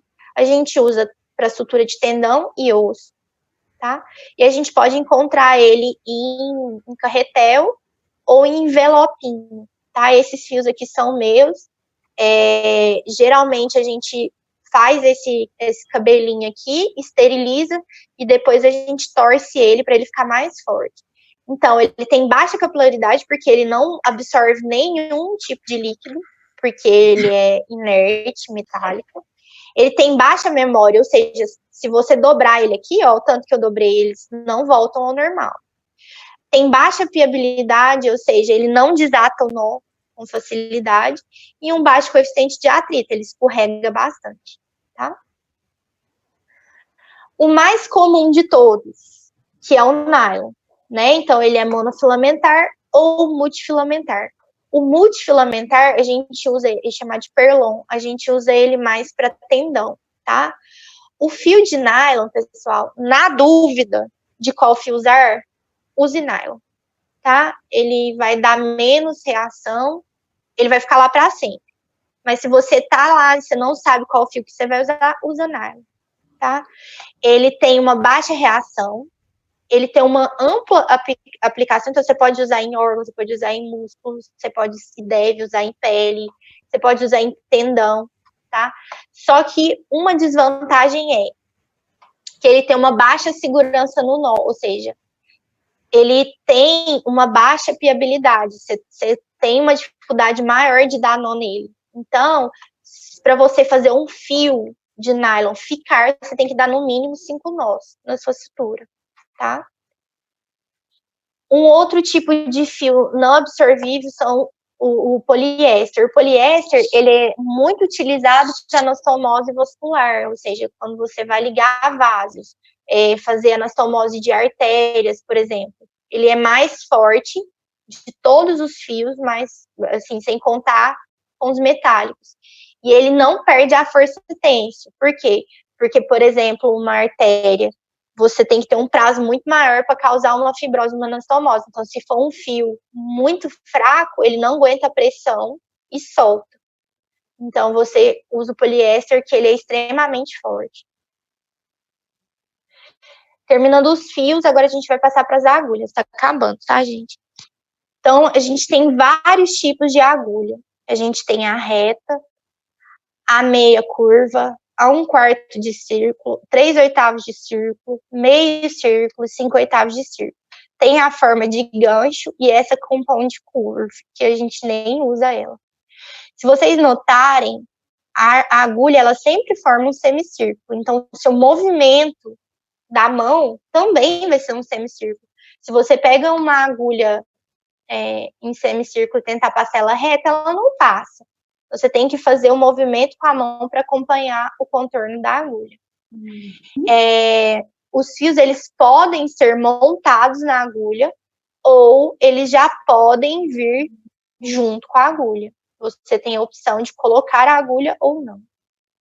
Então, uma agulha, a gente é dividido em 3 pontos. O fundo, a extremidade, o corpo e a ponta, tá? Cada agulha tem um tipo de ponta, um tipo de corpo e um tipo de fundo. Então, o primeiro que a gente vai ver são os tipos de fundo. O fundo fechado, que é essa agulha que a gente usa para costurar a roupa, é um fundo cego, o fio não sai, tá? Outro tipo é o fundo francês. O fundo francês é um fundo extremamente traumático, ele é um trombolhão. Então, na hora que você passa numa pele, por exemplo, você tem que passar esse fundo da agulha inteirinha na pele. Essa forma aqui eu coloquei para vocês a nível de curiosidade, só para vocês verem como é que você prende o fio nesse tipo de agulha, tá? Chamado de fundo francês. Tipo de corpo. A gente tem o tipo também sem fundo, que é esse tipo aqui, ó. Que o fio já tá preso e ele é reto. Ele não é traumático. Ele não tem fundo, a agulha já é presa nele. Então, o tipo de corpo. o corpo da agulha, ele pode ser cilíndrico. Então, são usados para cirurgias em que você não precisa ter uma força para destruir o tecido quando essa agulha passa. Então, por exemplo, músculo, órgãos. Então, o corpo dela é cilíndrico. Esse aqui é um tipo cortante. O corpo dela forma um triângulo. Isso aqui é para você rasgar. Geralmente é pele, só que ela tem só 3 lâminas, então não dura muito o corte. Você faz, sei lá, 4 pontos, e aí você já fica com dificuldade de passar, porque ela já perdeu o corte na lâmina. Então, quando a gente tem uma agulha com 4 ou 5 lâminas, que a gente chama de trapézio, ela é muito melhor, porque a gente tem várias lâminas para manter o corte. A cilíndrica, aqui a gente já está falando de ponta, tá, gente? Parei de falar de corpo, agora eu vou falar da ponta da agulha. Então, a cilíndrica, a ponta da agulha é um cilindro. Então, ela é usada para musculatura, para intestino, para estômago. São lugares que você não precisa de muita força para vencer a resistência do tecido. A cônica romba, por exemplo, ela é utilizada para fígado, porque ela passa e não corta o tecido. São corpos friáveis, por exemplo, gordura e etc. Triangular cortante a gente usa para a pele, a ponta é totalmente cortante, e o corpo também. Então, você tem, a pele é muito dura, então você tem uma resistência maior. E para finalizar, os tipos de sutura. Então, as suturas. O que a gente interfere aqui na escolha? Primeiro, qual sutura você está mais acostumado? Segundo, aonde está essa ferida? Terceiro, espécie animal. Você fechar um gato com simples contínuo e um cachorro com simples contínuo, o gato tem muito mais chance de dar errado. E essa sutura abrir, né? Condição física do animal. Por exemplo, animais físicas e fisiológicas. O animal com hiperadrenocorticismo não cicatriza. Então, você vai ter que fazer um ponto mais elaborado. Então, a gente tem 3 padrões de suturas. O primeiro é cooptante, que meu objetivo é unir as bordas da ferida. O segundo, invaginante, ou seja, minhas bordas elas vão para dentro do organismo. E o terceiro, o evaginante. Minhas bordas elas saem para fora do organismo. Para um nó, você tem que saber que existem 3 tipos de nós. O primeiro é o nó simples, que é o nó que a gente está acostumado a dar. O segundo é o nó quadrado, então é o nó simples em cima de um nó simples, né? E o terceiro é o nó de cirurgião, ou seja, esse nó ele é acompanhado de 2 laçadas numa mesma volta, e o terceiro nó simples, tá? Eu vou mostrar nos vídeos para vocês como que é isso. Então, a gente tem as classificações da sutura. Ela pode ser contínua, ou seja, você não interrompe com nós. Ela pode ser separada, você interrompe com nós, e a sutura para um órgão oco. Então, a sutura para um órgão oco, por exemplo, intestino. Você tem 2 padrões. O primeiro, contaminante, ou seja, os pontos atingem a mucosa e a luz do órgão. Por que ele é contaminante? Porque dentro do intestino, por exemplo, está passando fezes. Se seu fio passa ali dentro, você já contaminou seu fio. E o não contaminante, os pontos só atingem a serose muscular. Então, você tem que ter 2 linhas de sutura. A primeira linha, ela é ou invaginante ou coaptante. Pode ser contaminante ou não contaminante, ou seja, na primeira vez que você vai fechar um intestino, por exemplo, você pode pegar a mucosa do intestino, não tem problema. Desde que a segunda sutura seja não contaminante, ou seja, você não encosta na luz do órgão.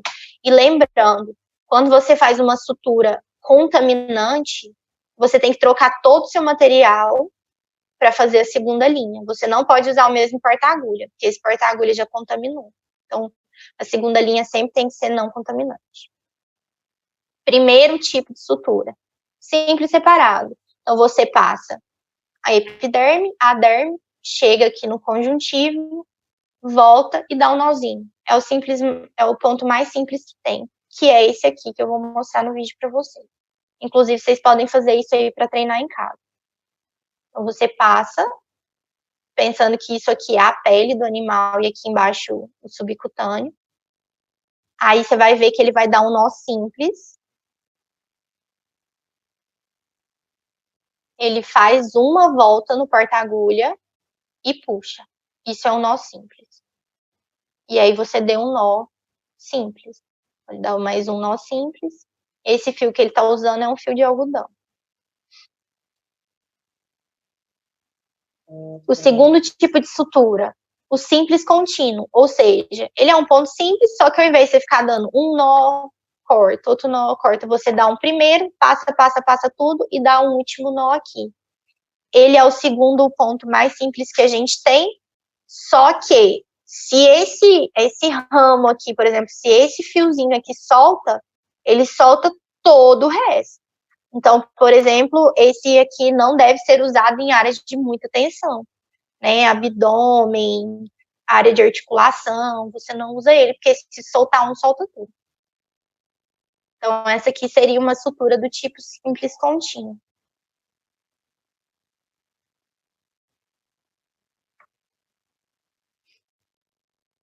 É o mesmo método do simples separado, só que ao invés dele parar no nó só, ele continua a sutura. Ele dá um primeiro nó, deu um nó, agora ele vai passar em todo o tecido.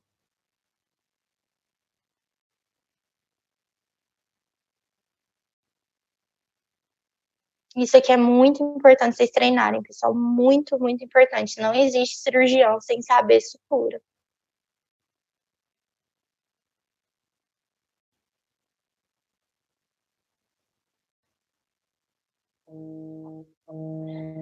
Então, o ponto do SUS, né, que a gente fala, que é o Wolf, que é o ponto de SUS que deram lá na barriga do Bolsonaro.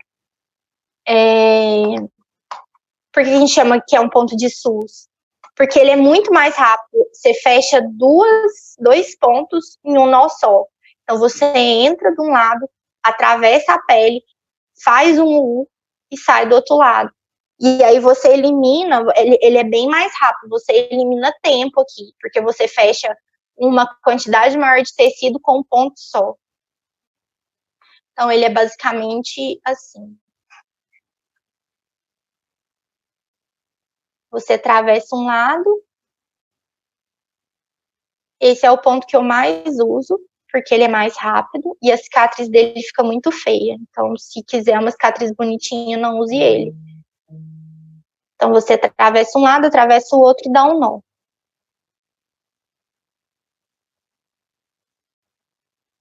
E aí ele fecha uma área maior do tecido em um curto espaço de tempo.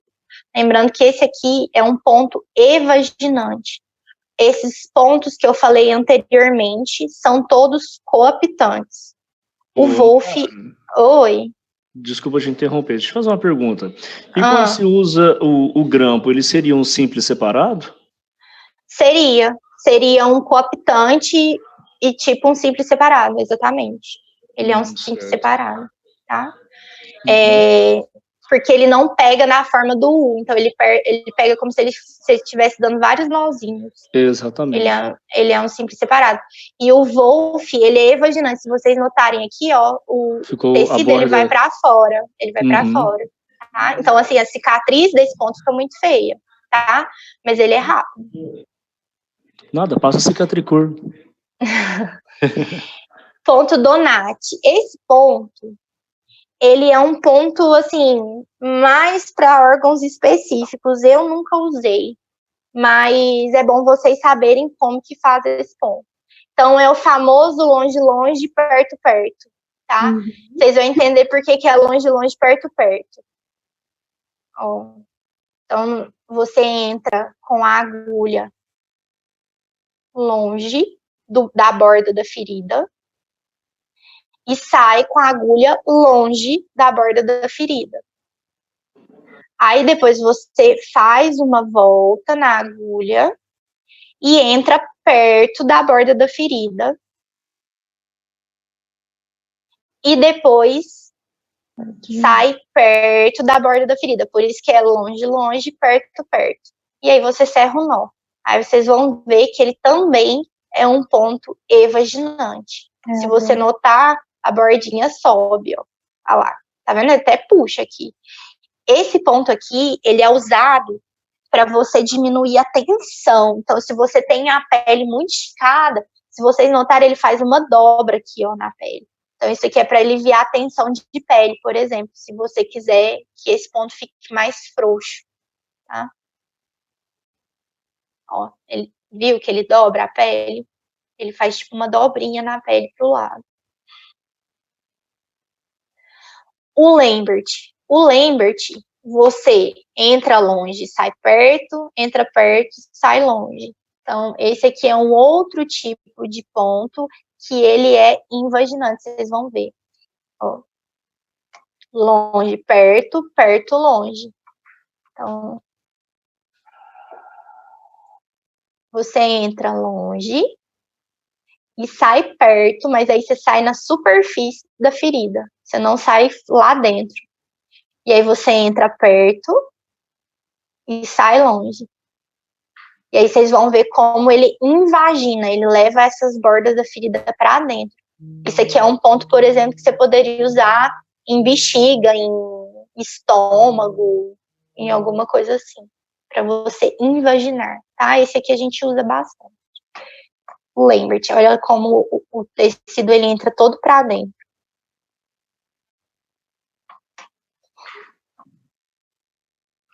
Nayara. Oi.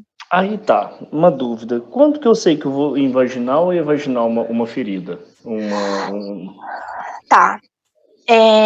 Isso tem a descrição da técnica.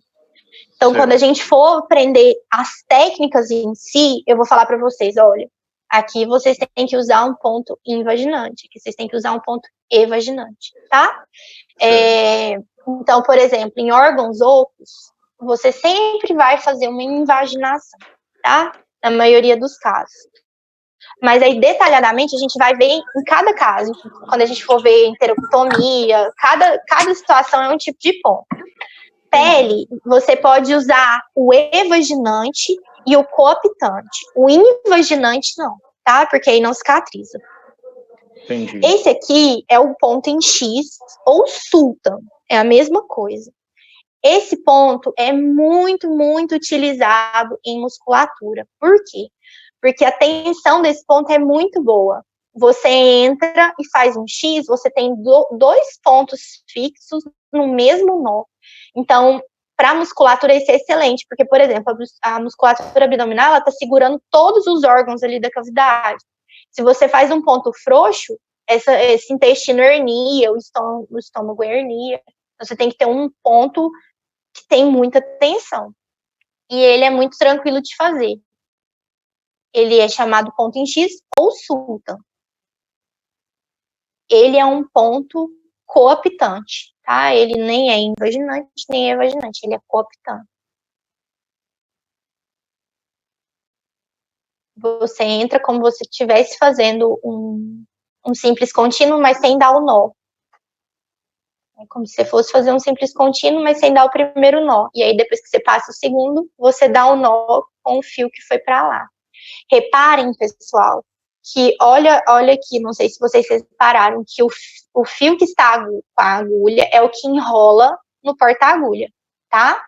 Nunca é o fio que sobrou, sempre é o fio que a agulha está presa, tá? Que é enrolado no porta-agulha.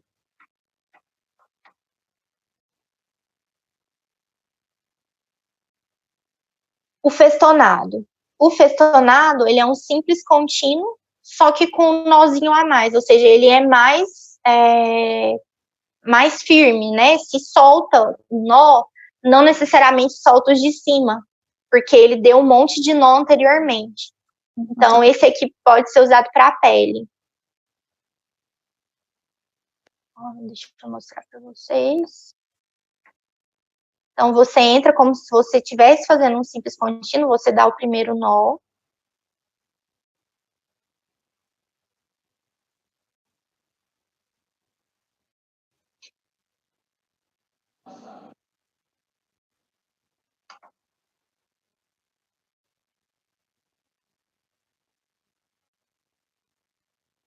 você serra o nó. Presta atenção no outro detalhe. A pontinha que a gente pega para serrar o nó sempre troca o lado. Presta atenção, você vai para um lado, vai para o outro, vai para um lado, vai para o outro. Isso é extremamente importante para a segurança do seu nó. Se você fizer essa pontinha toda para o mesmo lado, seu nó fica mais frouxo. Aí, ó, você passa o fio, ele já perdeu o corte da agulha, ó, que ele já tá com dificuldade de passar. E aí você passa por dentro. E ele faz essa alcinha aqui, ó. Isso é uma fixação, um ponto de fixação a mais pro tecido. Por exemplo, quando eu vou fazer cesárea, eu uso esse ponto. Por quê? Porque eu não posso dar vários nós, porque senão machuca o olho, a boquinha dos filhotes. Então, eu dou esse ponto, que ele é um pouco mais seguro do que simplesmente o contínuo, o simples. E aí você passa e ele faz essas voltinhas aqui. Isso é prática, tá, pessoal? Não tem como a gente pegar de primeira e entender de primeira, não. Tá acabando. Um dos últimos pontos que a gente tem é o ponto de Cushing. Esse aqui é definitivamente o ponto mais utilizado para invaginar, tá? É o mais fácil, o mais rápido. O Lambert, ele invagina, só que ele é separado, então se demora mais. O Cushing, ele invagina e é de uma vez. Vocês vão ver como que funciona. Então, você vai passar na superfície do órgão. Então, vamos supor que isso aqui é a superfície do intestino. Então, você pega o fio, atravessa, dá um nó normal. O objetivo é fazer com que essa borda entre e que esse fio não fique exposto. Então, é uma forma de você esconder o fio. O fio só vai ficar exposto no nozinho aqui que ele deu. E ele é muito rápido de ser feito.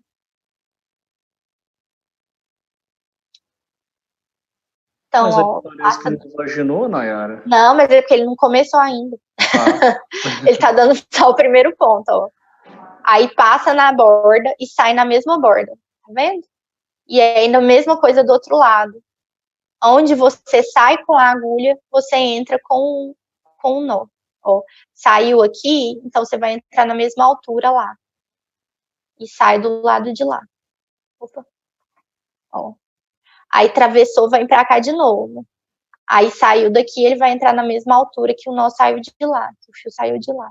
Ele vai entrar aqui, ó. Aí na hora que puxa, isso entra em vagina. Ó. Viu? Quando você puxa... Entendeu. Olha lá. Ele vai puxar no final de tudo. Ó. Puxou. Ó. Esconde todos os pontos. Certo? Isso aqui é para órgão que você vai fazer um ponto invaginante. A gente usa muito mais esse do que o Lambert para invaginar. E aí, no final, você só dá um pontinho de ancoragem para não soltar o que você fez. Nayara. Oi. Lá no ponto de trás, você falou que quando você faz cesárea, você gosta de fazer aqueles pontos para não correr o risco de acertar os cachorrinhos, mas eles não vai estar de fora da barriga já? Vai, mas é na hora de mamar. Ah, tá. Porque se fica a tetinha aqui, um monte de ponto, fura o olho, machuca a boquinha, é muito comum, porque fica aquele tanto de espeto de ponto, sabe? Entendeu? Eles já saíram da barriga, já. Eu achei que você tava falando de acertar os cachorrinhos com a agulha, eu tô aqui sem... Não, acertar o cachorrinho, o olhinho, mas o ponto, quando ele for mamar. Ah, tá, entendi. Entendeu?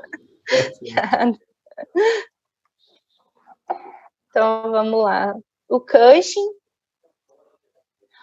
Agora, o subcutâneo. O subcutâneo é o mesmo raciocínio do Cushing, só que ao invés de você fazer na superfície, você vai fazer no subcutâneo. Tá vendo que a agulha, em momento nenhum, entra em contato com a pele, ela entra só em subcutâneo. Esse ponto é o ponto de escolha para a gente abolir espaço morto. Lembra que eu falei antes que a gente precisa abolir espaço morto?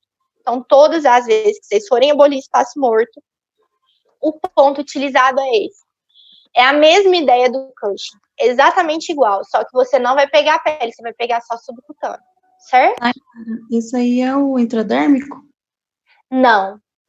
Ele é quase igual ao intradérmico, só que o intradérmico seria na derme, seria aqui, ó, tá? Nossa. Esse aqui, ele tá em subcutâneo, mas é o mesmo raciocínio do intradérmico, só que o intradérmico, ele não sai na superfície, ele sai na derme, ele sai nessa bordinha aqui.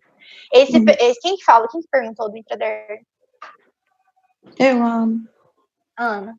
Então, esse ponto que a Ana tá falando, ele é usado em cirurgia plástica, porque ele não fica cicatriz, né? Por exemplo, cirurgias de pálpebra, de, sei lá, de lipoaspiração, essas coisas, esteticamente ele não deixa cicatriz nenhuma, porque não fica ponto nenhum aqui para fora, e você nem tem necessidade de tirar os pontos depois, porque ele sai na derme, então ele coapita essa pele, fecha por primeira intenção e não fica nó de sutura para fora, tá? É um ponto bem legal de fazer, que poderia também ser utilizado para os filhotinhos lá na cachorra da cesárea, só que eu tenho um pouco de medo, porque quando a gente passa aqui na cachorra que tá recém-parida, tá cheio de leite. Então, quando você passa a agulha, cai leite aqui, ó, e contamina a incisão e abre tudo. Então, eu prefiro fazer um ponto externo para evitar que pegue a glândula mamária e saia leite. Esse aqui, pessoal, é o ponto bolsa de fumo. Não é boca de fumo, é bolsa de fumo. Ele é tipo um fuxico que a avó da gente fazia. Então, ele é usado, por exemplo, você vai fazer uma cirurgia de cauda lá no animal. E aí, quando o animal está anestesiado, essas fezes ficam saindo aí sem parar, né? Então, o que você faz? Você oclui, né, através do ponto bolsa de fumo, você oclui o ânus desse animal temporariamente, não manda o animal para casa com bolsa de fumo, pelo amor de Deus, senão não vai conseguir nunca mais fazer cocô. E aí você oclui esse espaço aqui até você fazer a cirurgia, né? Depois você fazer a cirurgia, você corta e abre novamente, tá? Esse ponto também é utilizado para fazer fístula em rumen de vaca, em alguns casos. Tudo que você precisa fechar um orifício. Se você estiver fechando, por exemplo, um coto de um útero, você pode usar esse bolso de fumo, tá? Ele é para fechar bocas, né? É um ponto que a gente fecha algum órgão oco. Esse aqui é o último ponto que eu vou ensinar para vocês. Esse aqui é o jaquetão. Esse jaquetão, a gente não tem coaptação de bordas. Esse jaquetão é um ponto em que você precisa de esticar a pele. Então, por exemplo, você está lá fazendo uma cirurgia, a pele ficou muito rígida, muito esticada. Você tem certeza que vai abrir os pontos. Então, a princípio, você faz o jaquetão. Aí, se ele não cicatrizar, depois você faz um ponto simples. Você tira o jaquetão e depois faz um ponto simples. O jaquetão, ele puxa a pele. É como se ele esticasse a pele para melhorar a tensão, para depois você fazer um ponto normal, tá? Então, o jaquetão, ele é assim.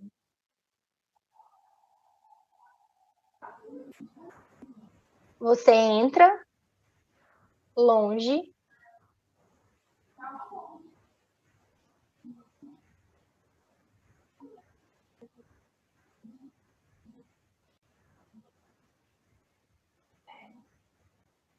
Entra longe de lá, faz um Uzinho, como se estivesse fazendo um Wolf.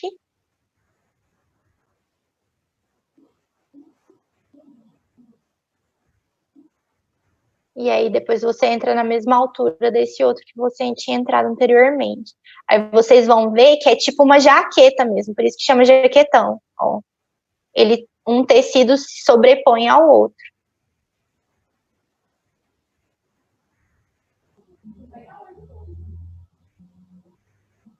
Viram? Ele fica como se fosse uma jaquetinha para cima. Pouquíssimo utilizado, tá? Mas eu queria mostrar para vocês os recursos que a gente tem. Existe vários tipos de ponto, pessoal, que eu não coloquei aqui para vocês. Tem o Schmieden, tem o Swift, tem vários outros. Esses aqui foram os que eu julguei os mais comuns, os que vocês vão usar mais na rotina.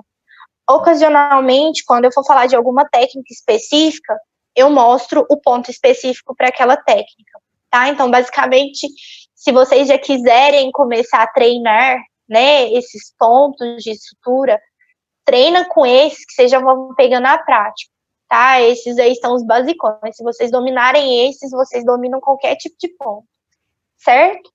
Então, a aula acabou. Espero que vocês tenham gostado. Desculpem os transtornos aí do começo, mas na próxima aula já vou saber falar certinho para vocês, sem problemas. Eu só queria que vocês colocassem aí todo mundo a câmera para eu fazer a chamada, tá? E aí a gente vai dormir.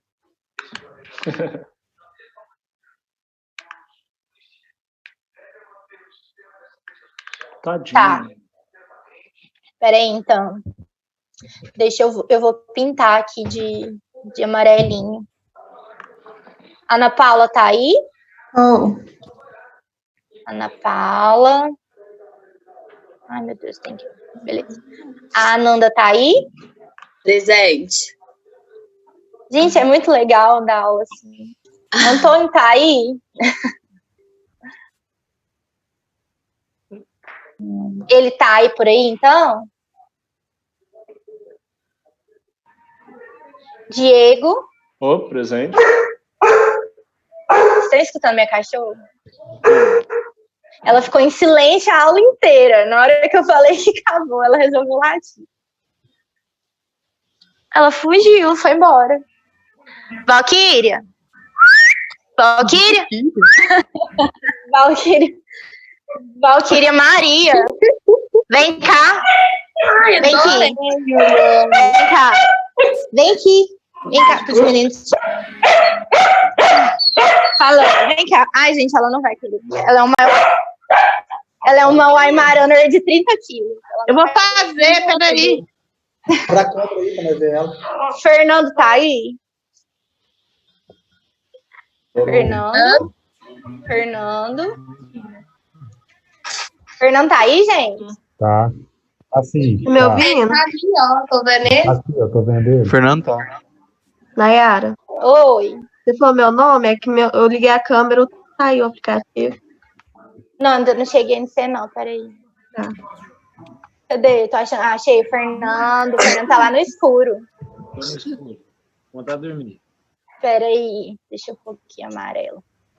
Isabela. Isabela não tá, né? Ah, não. Não. Opa, gente. Mas que desculpa. Cat.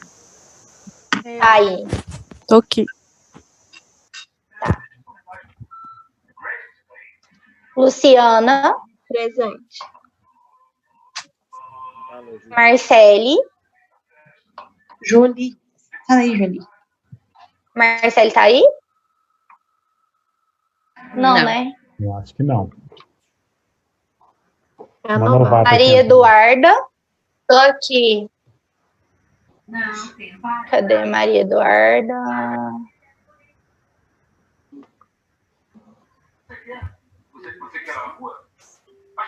Maria Eduarda tá aí? Não achei a câmera aqui. Ah, então tá. Maria Eugênia. Milena tá aí. Milena tá quase dormindo. Novidade. Paulo Henrique. Presente. Paulo Henrique tá lá na Vanessa. Priscila. Priscila não? Rosenberg só tá de corpo presente, já tá dormindo. Tô quase. Tatiane. Tatiane também não, né? Não, a Tatiane tá aí, ó, a iPhone. Tá aí, desde o início. Presente. Ela tá. Presente. E a Ela não tá com Tatiane. vídeo, mas ela tá aí. Aí, tá. Tô, minha internet falhou. Beleza. Thaís. Tô aqui. Nossa. Oi. Nossa senhora. Thaís. O Weasley tava, né? Professora, eu consegui voltar. Ô, Weasley, que bom. Presente. Se responder chamada. Vanessa. Vanessa tá aí, só a mão da Vanessa. O Wellington. Meu nome, professora, na lista.